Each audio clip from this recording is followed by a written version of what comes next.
फडणवीस हे मुख्यमंत्री झाल्यानंतर अद्यापही महिला नाराज आहे आणि 1500 रुपये येतात. वैयक्तिक आपलं मत किती आहे की महिलांना किती मिळालं? आर्थिक बाब पडल्यामुळे भाऊ हे सगळं सोसावं लागतंय का? लाडक्या बहिणी नाराज आहेत? कोणत्याच बहिणी नाराज नाही आहे. बहिणी नाराज नाही आहे. आपल्यामुळे आपण म्हणत असाल 2100 रुपयाची जी मागणी आहे ती आमची सुद्धा आहे. पण शेवटी सरकार हे कटिबद्ध आहे. सरकार येऊन अजून 100 दिवस पूर्ण होत आहे. बहिणींची मागणी पुढच्या काळामध्ये टप्प्याटप्प्याने पूर्ण होईल. शिंदे साहेब असते तर 2100 रुपये मिळाले असते सीएम म्हणून? नाही, 3 जणांनीच ते मागच्या काळात योजना केली आहे. 3 जणच 2100 करतात. पण आता सीएम बदलले पण मात्र 1500च मिळत आहे. महिला नाराज आहे. नाही 1500 मिळत आहे ना कंटिन्यू. लोक तर सांगायचे 1500 भेटणारच नाही. मिळत आहे, सरकार आल्यावर पण मिळत आहे आणि अक्षय तृतीयाच्या मुहूर्तावर मिळत आहे. आता कर्जमाफीचा विचार सध्या अजितदादांनी स्पष्ट केलेला आहे. पुढच्या काळामध्ये सरकार विचार घेईल.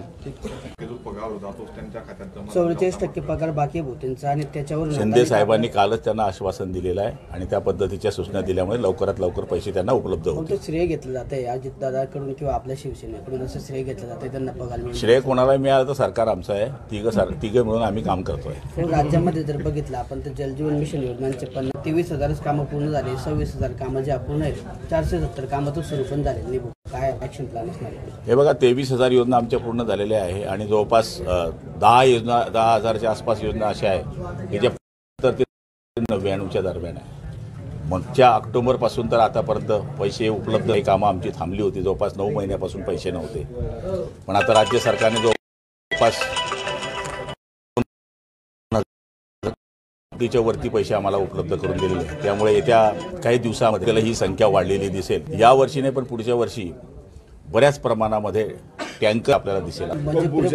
म्हणजे प्रचाराधिकारी असतील यांच्याकडून काही योजनांना विलंब झाला. काही ठेकेदारांनी मुद्दामच उशिराने निधी मिळाला नाही म्हणून कामं सुरू केली तर यांच्यावर काही कारवाईचा बडगा उगारला जाणार? 3Cचे आदेश दिलेले आहेत. दंडाच्या कारवाया सुरू आहेत आणि ज्यांनी काम केलं नाही त्यांना काळ्या यादीमध्ये टाकण्याच्या आम्ही सूचना केल्या आणि बऱ्याच कॉन्ट्रॅक्टर आम्ही महाराष्ट्रामध्ये काळ्या यादीमध्ये टाकले आहे.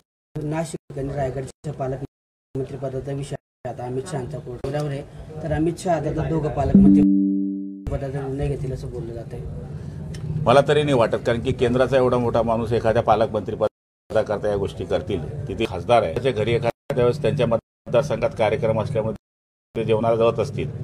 पण आमचे तिघही नेते हे सक्षम आहे पालकमंत्री पदाचा निवडा करण्याकरता. त्यामुळे मला नाही वाटत की एवढ्या मोठ्या नेत्याला आम्ही हा त्रास देऊ. सुधीर मुनगंटीवार बोलले